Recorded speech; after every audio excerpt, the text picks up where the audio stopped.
Hey guys, welcome back to Starcaster Remarks. My name is Ryan Chambers, alongside my brother James. We are the official Dallas Stars podcast of THPN.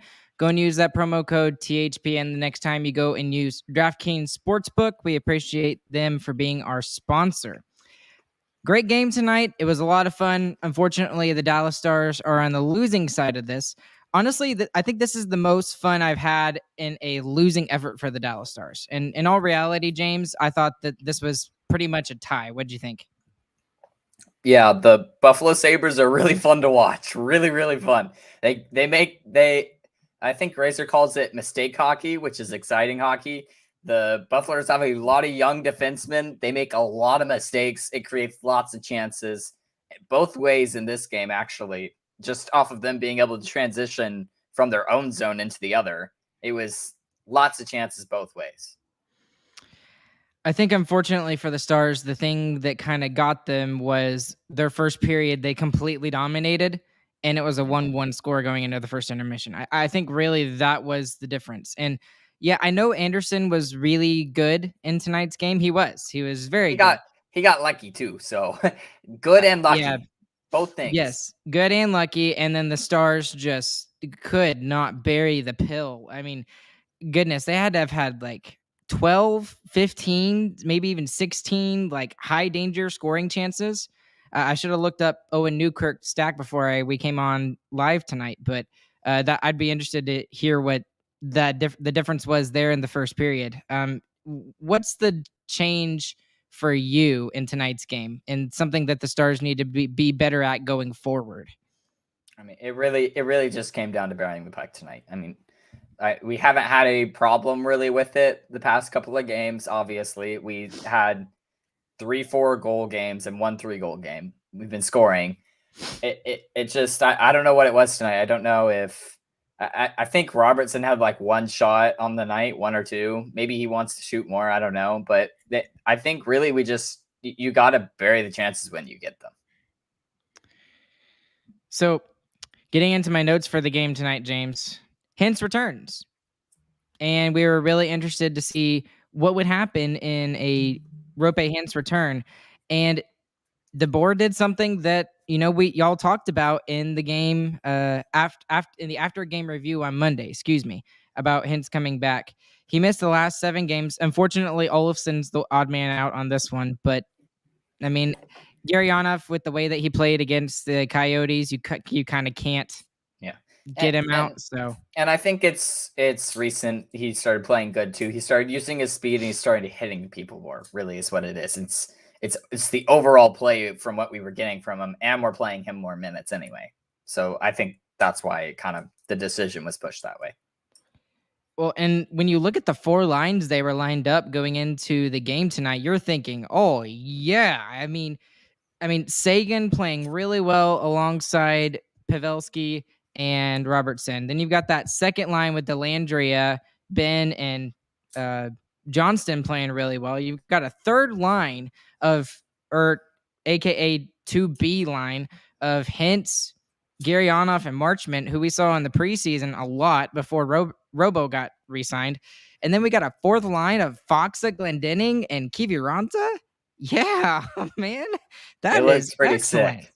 Yeah, and honestly, the first period and the third period, when we were playing good, it was all the lines. They were all doing good. They were all getting their chances. And lots of big matchups in tonight's game with 2 of the top 5 scorers in the NHL in the game tonight. Tage Thompson, who, holy crap, he's come out of nowhere, just like Robertson kind of has. I think he's got 32 goals. Robo has 31. And then also they highlighted at the beginning of the game the fact that you've got Rasmus Dahlin and Miro Heiskanen, who have both kind of started becoming that true number 1 defenseman that both teams envisioned both of these guys becoming. And I would say they're very similar in the way they play, offensively and defensively. Yeah. And it was nice seeing Heiskanen kind of step up tonight in terms of that matchup. I mean, he played a lot more offensively tonight, I thought, and he rushed in a bunch, and he created a lot of chances himself as well. They also mentioned that Ben is on a 5-game point streak going into this game, And let's just go straight into it. He continues his point streak, 6 games. He scores on a absolute beautiful tic-tac-toe goal. He gets his own rebound. It's a power play goal. Dallas is up 1-0 really, really early on. James, thoughts on the play? I mean, it was awesome. It's awesome seeing Hintz back on the power play unit. I mean, we talked about how maybe that's kind of why we started to go cold a little bit on the power play. And the first game he's back, we score on it with him having the primary assist. It was awesome. Then after that, I should mention this first because this is noteworthy. Jamie Benn is 3 games away from 1,000 in his career, which that is very, very noteworthy. I will be very excited to see him get his 1,000th game. I believe that will be the first game after the All-Star break. He will hit 1,000. So assuming he's healthy and he's in the lineup. So, but anyways, he blocks a shot. He looks like he's in pain. Thankfully, nothing comes of that. And then after that, it's just chance after chance after chance for the Dallas Stars. First, it's a 4-on-3 for Dallas. Then Buffalo goes the other way. It's a 2-on-1. Dallas goes on the penalty kill. And during the penalty kill, they had the better chances than the Buffalo Sabres did on their power play. There was a 2-on-1. Yeah, by far. There was a 2-on-1 shorthanded chance. It was Kiviranta who just I mean, my gosh, the guy probably had 5 or 6 enormous scoring chances, could not score tonight. Hintz with the pass on that 2-on-1 rush. Shots are 4-0 Dallas at 15 minutes. Kiviranta with another shorthanded chance. This time out, instead of a 2-on-1, it's a breakaway. Foxy gets the rebound chance on that. And at this point, I'm just frustrated because the Stars kill off the penalty, and they probably should have had a goal during that penalty kill. And going back just now and looking at the shot totals for our team in general, so for the whole night, we had a lot of shots on the night, right? But you're getting, I mean, most of the shots came from our bottom 6 forwards and not the people who you want to be shooting. Foxa had 4. You had Kiviranta had 4. Marchment had 3. Guryanov had 3. I mean, it's good that they're getting that many shots, but you want Hintz and Rope and Sagan to shoot more. I mean, it was. I think that's kind of what it comes down to for the first period, at least. Was we were getting a lot of chances. It was a lot of chances from people who don't normally score, regardless of whether they should or not. They couldn't put it in tonight. Immediately after that penalty kill for the Stars, there's 4 enormous scoring chances, all for the quote-unquote second line, the Benn line. 2 for Benn, 1 for Johnston, 1 for Delandre. And it was literally like within a span of like 5 or 6 seconds. 4 enormous chances. All slot shots from like the same spot too. Right, exactly. And this was all Anderson in that part. Anderson made 4 enormous saves there. Well, I think one of his defensemen laid down and got one of those too. But yes, they were all crazy saves. Then it's Pavelski, then Robo, and then Skinner finally gets the first Buffalo shot about halfway through the first period. And at this point, I'm just writing, Buffalo is absolutely gifting Dallas with all of these chances. And Anderson has been good, but they're just not taking advantage of any of the chances that they're getting. And unfortunately, that would kind of go to bite them in the butt in the third period. Yeah. I mean, you said it. This is what it comes down to. And then, despite the absolute dominance from the Stars in the first 10 minutes, Dahlin scores from a point shot off the faceoff, and Otter was just he just wasn't there. He didn't see the pass go back towards the center of the ice, and it's 1-1.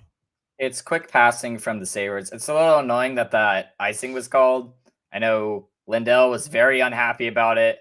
I mean, I don't understand why they called that icing, but it's whatever, man, you know. I'm a little bit more hacked off about it than you are, probably.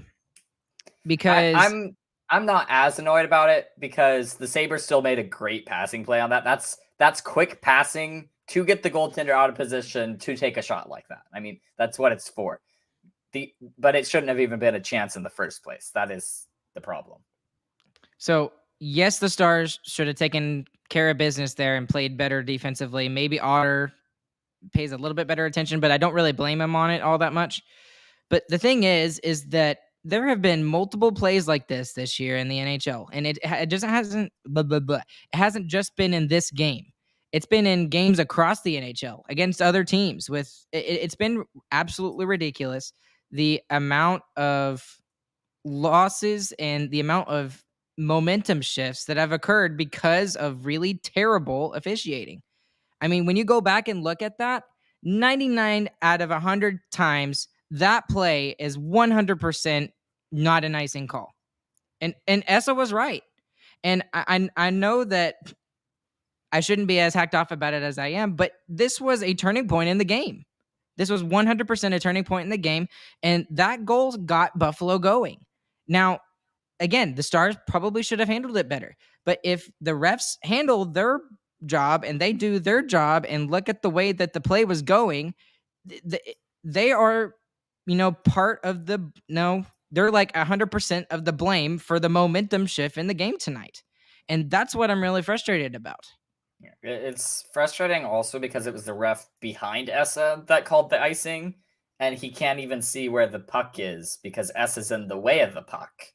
I mean, I don't understand why that ref even called that way. So, anyway, frustrating call by the refs here. Let's finish out the first period. By the way, I had a whole page of notes for the first period, and then the other two periods was one page by itself. So, anyways, Buffalo would go on the power play, hence for high sticking. Couple of glove saves by Otter. There is a turnover to Marchment. He has a point blank chance and he misses the freaking net. And I don't. We need to talk. We'll talk about. Yeah. We'll talk about Marchment here in a second. But Hens had a chance to right after that, almost immediately after that, and then the last 2 minutes of the first period, huge momentum shift for the Buffalo Sabres here. In this case, they're basically forechecking and pressuring and keeping Dallas in their zone. So good on them to force Dallas to stay in their zone in the last 2 minutes of the first period. Yeah, and this has been kind of a problem as of late. The end of the periods, we are having a very, very hard time getting out of our own zone. I mean, it's happened in the last couple of games. Luckily, it hasn't bitten us in the butt because our goaltender came and has saved us multiple times at the end of the periods. But there's something there, and I don't know what it is, but it's gonna get us here soon. That's a good point, James. That is a very good point. So let's talk about Marchment for a second, because I forgot who mentioned it. I think it was Ardell over here in the comment section. Let me see. Here we go. Ardell, Marchment has to give us more. Ryan, are we worried about him, or we think he finds his game? I'm kind of half and half right now. I think he can find it. I think the only way he's going to find it is if he gets elevated in the lineup. And the way that the other two lines are playing right now, what I would say are the top two lines, the bin line and obviously the top line, he's not going to get that ice time. So I guess my answer is he's not going to find it just because the other two lines are playing so well. I mean, he's got to make it himself. I mean, the beginning of the year, he came into the team, was like, I'm going to be one of the best forwards on this team. And he looked like he was going to do that. And in the first half of the season, he looked great. And since then, it's just kind of gone downhill. Yeah, especially like the first 10 to 15 games of the season, he was just lights out. He was lights out against Nashville the first two games of the season. He scored the first goal of the season. So I think he had 3 goals in those 2 games. Right. And it got us really excited, but I don't know what he needs to do in order to be more involved. Maybe he just needs to be more involved physically, maybe get that part of his game going, and maybe that will lead to more offense. But we need more from Mason Marchment right now, and we need our third line to get going here. So anyways, thoughts on the first period here.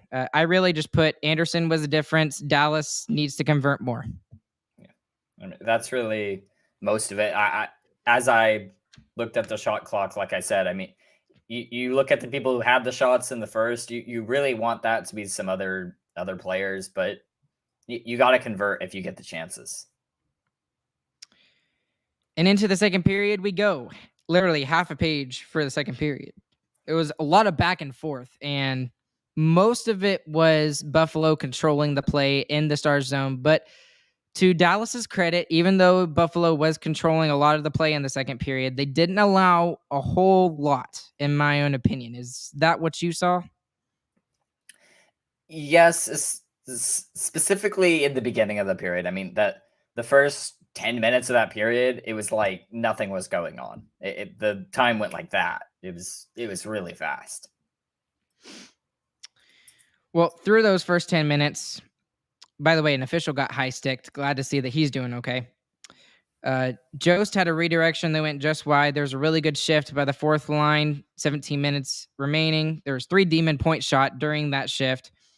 And just 16 and a half minutes, I wrote, there's just too many icing calls by Dallas. There's too many icing calls. I know we're a really good team defensively and especially on the faceoff dot, but I mean, eventually you're going to get burned by one. Eventually the other team is going to get a really big hit by Miller after he gets hacked off. A couple of good movement plays by Buffalo, but no shots. There's a really scary broken up play that hit Otter's post, and Paterka was trying to make the pass across, and it hit the post.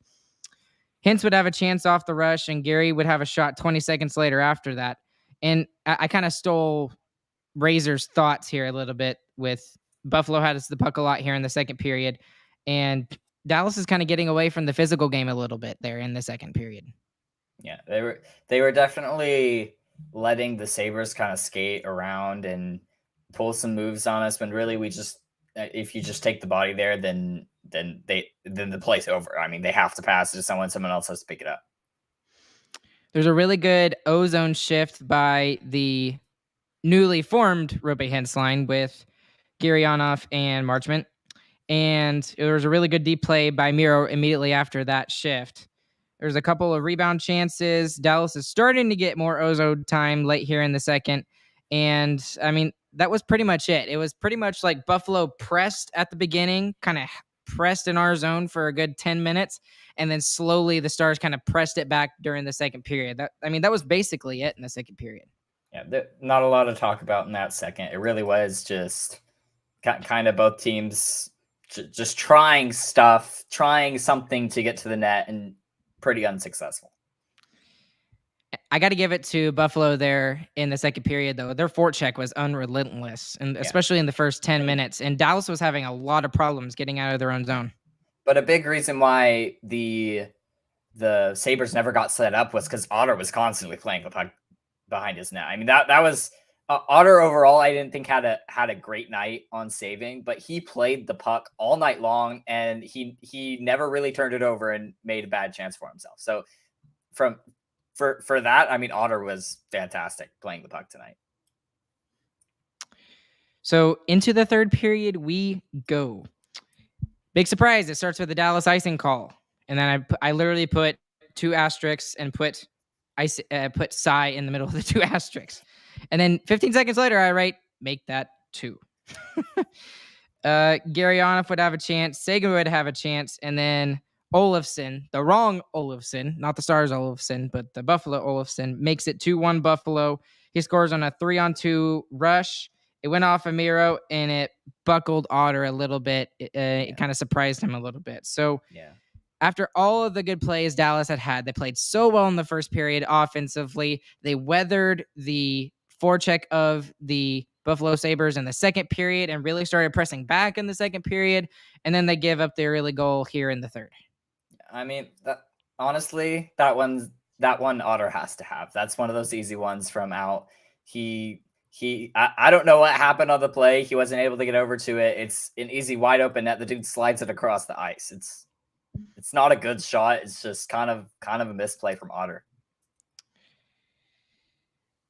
After that, Dallas has a turnover. There's a really good deep play by Esselendel there, who played very well tonight, in my own opinion. Then there was a kind of a really bad choice by Sagan, and it led to another Dallas icing. So something I noticed in tonight's game, just lots of icings by the Dallas Stars, and it kind of screwed him over a little bit. And I kind of wrote, Dallas has got to start controlling the puck a little bit more. Push, pressure. I literally wrote that on my piece of paper here. And then as I'm writing this down, Rope Hintz gets reunited with that top line. Doesn't even take 7 seconds, and Robertson scores after they forecheck and pressure just a little bit. Makes it 2-2. Yeah. First shot of the night for Robertson. That's where it's kind of concerning, where you're like, well, why wasn't he shooting the rest of the night? But this is why, like, you and me, or me specifically, I was like, no, you put Hintz back on the first line. And I know that I didn't think that the Hintz Guryanov Marchman line looked bad at all, but it's just that first line is so much stronger with Rope Hintz as the center. And you put them there and they instantly get the goal back for you on a night where, honestly, Hintz and Robertson hadn't looked too great on. I mean, Hintz had the one rush chance. That was his one shot of the night. And Robertson hadn't shot all night long. So I don't know. I feel like we probably should have tried that earlier with only getting one early goal. And it was off the power play where Rope, Hintz, Jason Robertson, and Pavelski were playing together already. So that was a little like, oh yeah, that makes sense. Once they scored the tying goal in the third, I was like, why were we even trying? Why were we even trying to break him up? It doesn't make any sense. It doesn't. So I don't know. Maybe that's a big reason why tonight you only see 2 goals. Maybe they get a lot more. We'll talk about it more here at the end, because I've got some thoughts about that. But let's finish up the third period real quick. Dellandrea and Dahlin get tangled up a little bit. Dahlin is holding on to Dellandrea, kind of hacked me off. No call there. Again, Kiviranta with another ginormous chance, and he gets robbed by the knob of Anderson's stick. Yeah. So a little bit of Kiviranta not able to finish, and a little bit of Anderson just getting really lucky. I couldn't believe Kiwi didn't score tonight. It was like 4 times. It was like, for sure it's in the back of the net, and every single time it was saved somehow. And you know what's funny? The last one that he scored that I remember, it was basically a floater from like the point, and it somehow made its way through. So maybe that's how Kiviranta just needs to shoot. Yeah, just take slap shots at the net, Kiwi. No, it wasn't even a slap shot. It was just like a little wrister. It was pathetic, and somehow it went in. But whatever. Okay. Anyways, Marchmate with a couple of chances as well. So he hits the crossbar and gets unlucky. Otter makes a really good save off the rush. There's a bit of chaos around Anderson's net after that. There's a wraparound opportunity for Dallas, and the shots are starting to go up in the Stars' favor, which is kind of showing the progression of the game and the momentum kind of shifting in Dallas's favor. At the beginning of the third period, it was more 23-19 in favor of Dallas, so there's only a 4-shot differential. At this point, it's 31-21 in favor of Dallas, and that's about 6 minutes remaining. So you could obviously feel it. You could see it in the shots on net. And unfortunately, again, this is just missed opportunities for the Dallas Stars and just not able to capitalize. So after that, they highlight that Miro has a 5-game point streak as well. Rope Hintz has 22 points in 18 games. And then as soon as that, I guess that TV timeout is over with, Hakanpää goes 4-on-3. He gets a shot just off the rush. He misses. There's a enormous save by Jake Ottinger, which probably got us a point tonight with 3:19 remaining. It was a 2-on-1 rush after Miro tries to go in and kind of push the offense a little bit. Thompson misses the rebound, and during that play, Robertson gets the high sticking call, and Dallas goes on the PK. Buffalo takes their timeout, and at this point, this is like the biggest moment in the game, for me at least. And honestly, I was really, really frustrated at the call, mostly because for the last 10 minutes of the game, we completely dominated, and we did not get a single call. There was hooking, holding all over the place.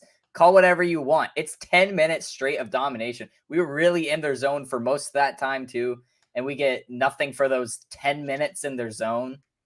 It was just just from a fan emotion part of the game, that was so frustrating to constantly have pressure and get one power play through the entire game. And not only that, they'd stopped calling penalties for almost 40 minutes of the game. The last penalty they called was back in the first period, and they're going to call one when we have so much pressure. in the last 3 minutes of the game.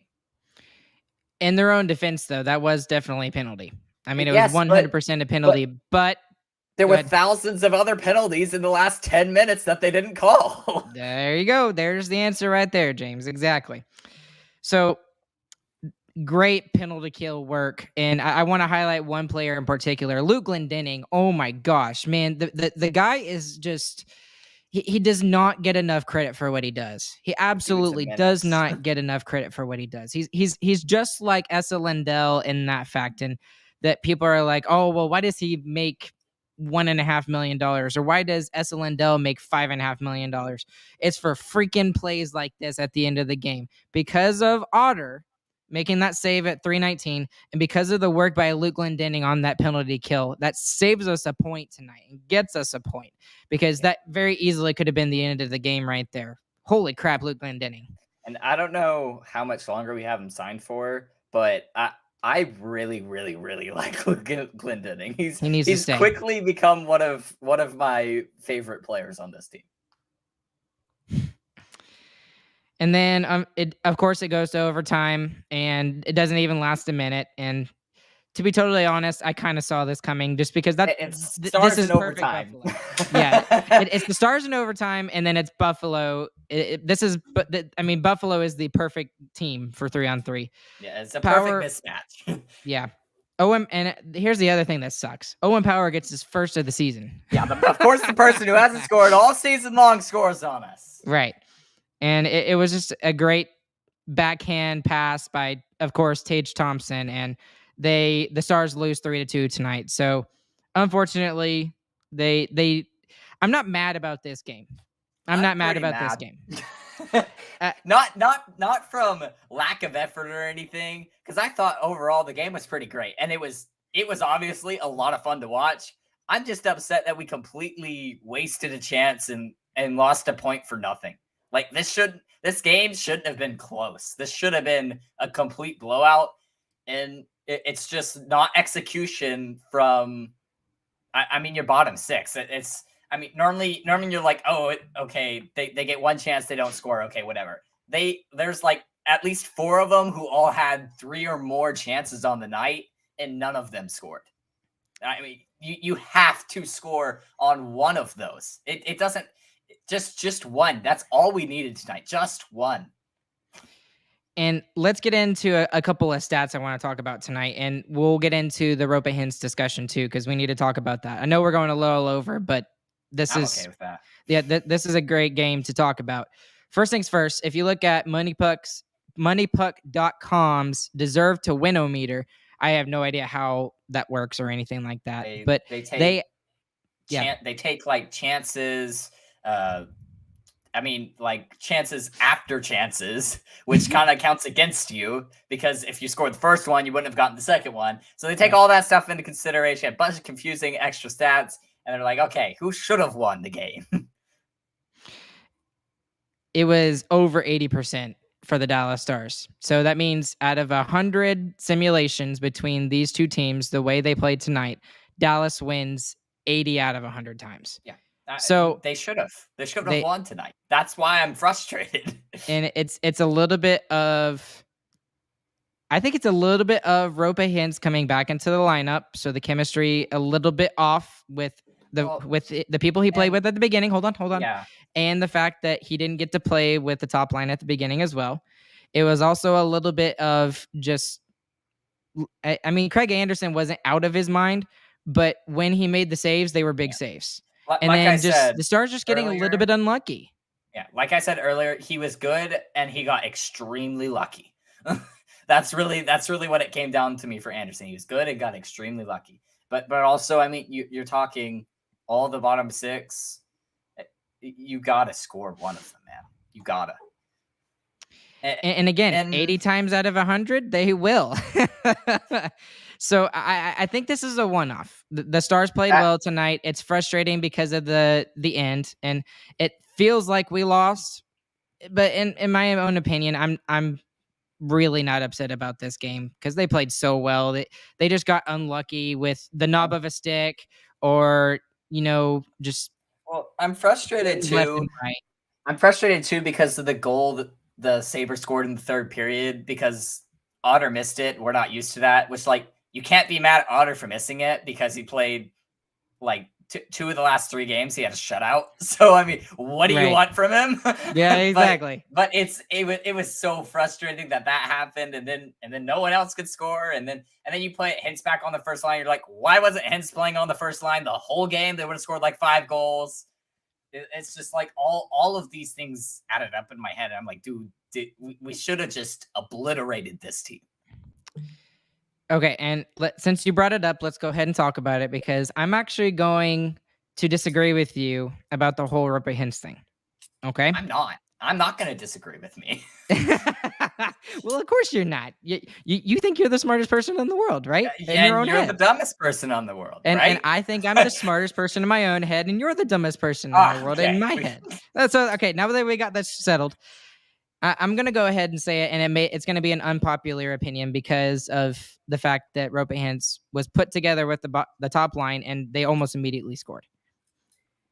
The way we were rolling all 4 lines in that first period, man, just the pressure that we had against the Buffalo Sabres, who are a good team. Not defensively. Not defensively. We'll give them that. They're one of the worst defensively. Right. Okay, we'll give them defensively. But they're a better team this year. They're a good team. And I think you have to look at the balance of the team rather than a juggernaut up at the top. And let me go into more. Hold on, let me finish and I'll let you talk. Okay. So, because I think both arguments are valid. They're 100% valid. It's just a matter of your own opinion and what you think. Seguin has really only played well when he has played between Pavelski and Robertson. That's a fact. That's fair. And that's easily to see based off of the stats that he's had the last 7 games since Roope Hintz has been out. Roope Hintz is one of those guys that can elevate the play of the people around him. Yes, he 100% deserves to be on that top line.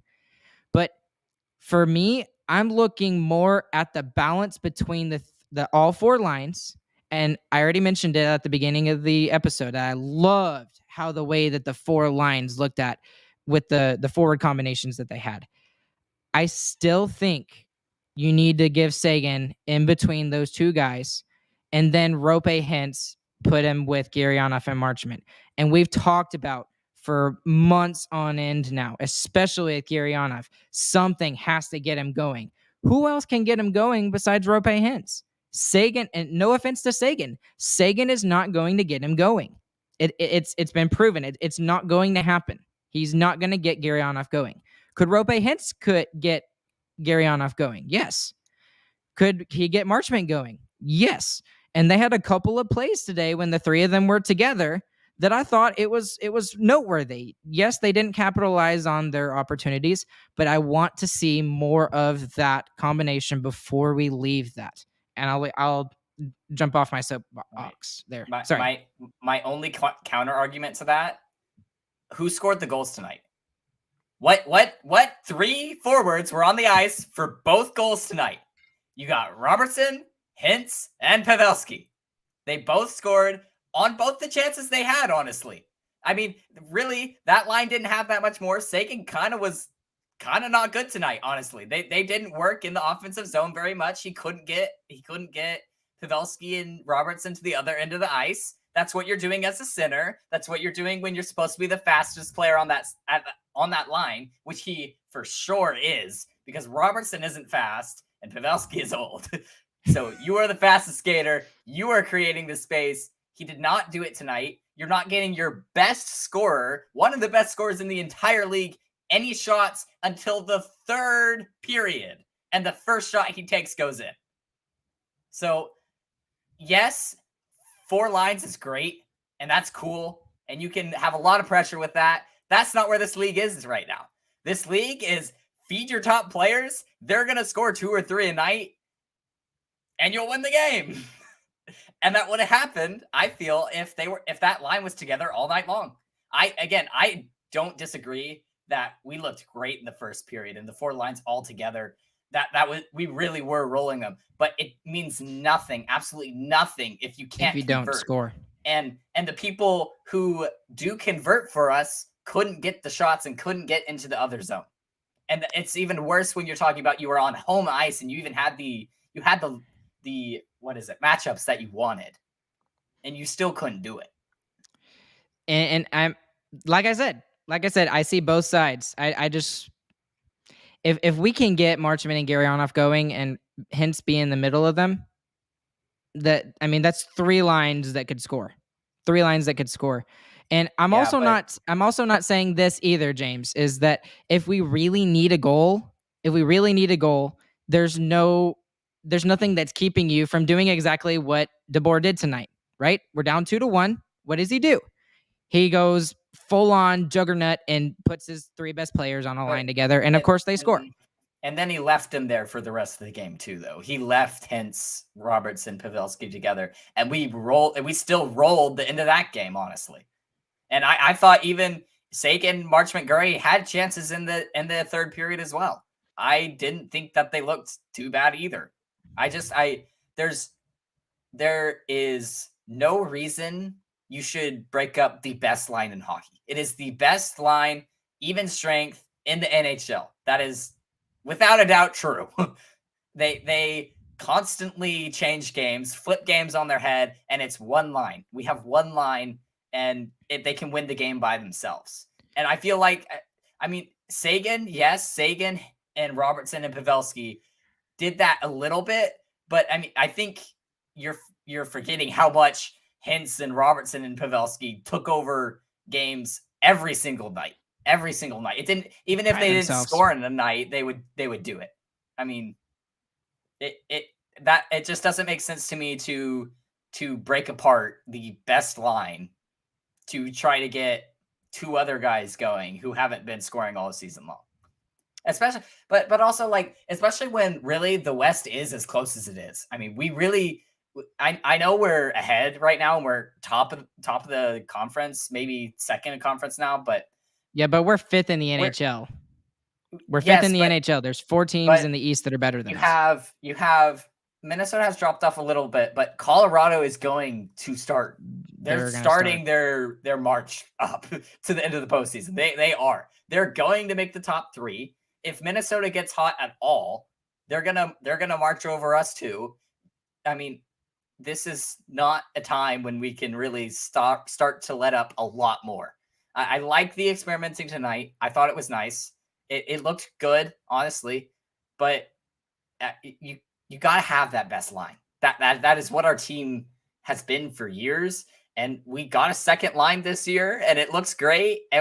And Sagan was doing good on the second power play unit too, and he moved back there tonight, and he didn't really get to see it because we only had 1 power play and we scored on it instantly. But there's not a point to break up the first line. You can't convince me. That's fair. And it's completely fair of what you said. So this is going to be like the longest after game review in forever. It's been a while since we've gone 40 minutes, but we got to finish. I wish we could have gotten Chris's opinion on how that line went, because he was the one who wanted to see it the most. So maybe we'll get it again next game and then we can ask him, but we'll see. You know what would be even better? Let's get him to write a blog post about it. Yeah, that would be great. Yes. Chris, you hearing us out there in the universe? Let's see a blog post. Okay. Anyways, let's finish it up. Biggest winner, biggest loser tonight. I'm going to give my biggest winner to Otter. I know he had the really bad misplay in the third period for the goal, but the second period and really for the whole game, he played the puck so well behind his net. Especially in the second. So well. And that's why I feel like the Sabres really were never able to get pressure. He was constantly playing the puck. He was constantly keeping out of their reach. And it really, really helped us tonight. Who's your biggest loser? Kiviranta. Score the goal. Score the goal. Score the stupid goal. Yeah. I'll give my biggest winner to Luke Glendening. I love to look at the guys who don't get a lot of credit for what they do. And so I'll give it to him, especially for his play and the penalty kill at the end of the third period, because that saved us a point. And every point counts in this league, because this league is just so good. Biggest loser, that's kind of hard tonight because everybody played pretty well.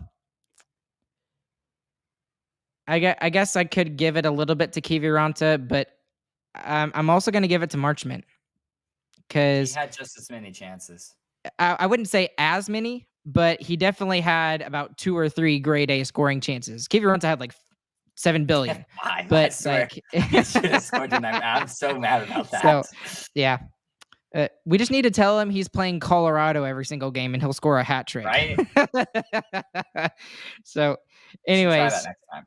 Anyways, he'll be my biggest loser tonight. Not because he played bad, but just he's not finishing. I mean, that's the difference in the game tonight, is just they didn't finish. So, which is funny because they have all the finished players in the world. Score the puck. Put the puck in the back of the net one more time, and we win tonight. Yep. We should have probably done it like 6 times tonight. Goodness. You know what? And biggest losers also to the officiating. Crap call on the icing. That changed the momentum of this game, and it was stupid. So, okay. Anyways, James, we got to end it up because it's way over what we normally do. So, any last thoughts? No. Screw the refs. Screw the Buffalo Sabres. Y'all actually have a good team, and you are very exciting to watch. I might actually go and watch a Buffalo Sabres game. That was a crazy fun game to watch. It was. And maybe that's why I'm not as upset about it, because, it was a fun game to watch and both teams played pretty well. So, but we will see you guys back again on Wednesday when the Dallas Stars take on the Carolina Hurricanes. And then on Friday, they also take on, it's another big opponent. Who do they take on, James? Help me out here. The Devils. The Devils. Both at home this time. Both at home. Yes. So 2 really big games for the Dallas Stars coming up against top teams in the Eastern Conference. We'll see how they do. And yeah, all that. So please go and check out StarcasticRemarksShop.com for all the latest merch options. It's the best way to support our podcast. We'd appreciate it if y'all would do that.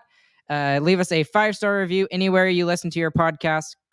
Comment, like, subscribe, all that jazz, wherever you're listening as well. YouTube, Apple Podcasts, Spotify, all that jazz. And along with James, my name is Ryan. This has been Starcastic Remarks, the after game review for the Dallas Stars versus Buffalo Sabres game. And we will catch you guys on the flip side. And we hope you guys have a good morning, afternoon, evening, whenever you guys are listening. Hopefully Chris will be back with us on Wednesday. We will see you guys then. Goodbye.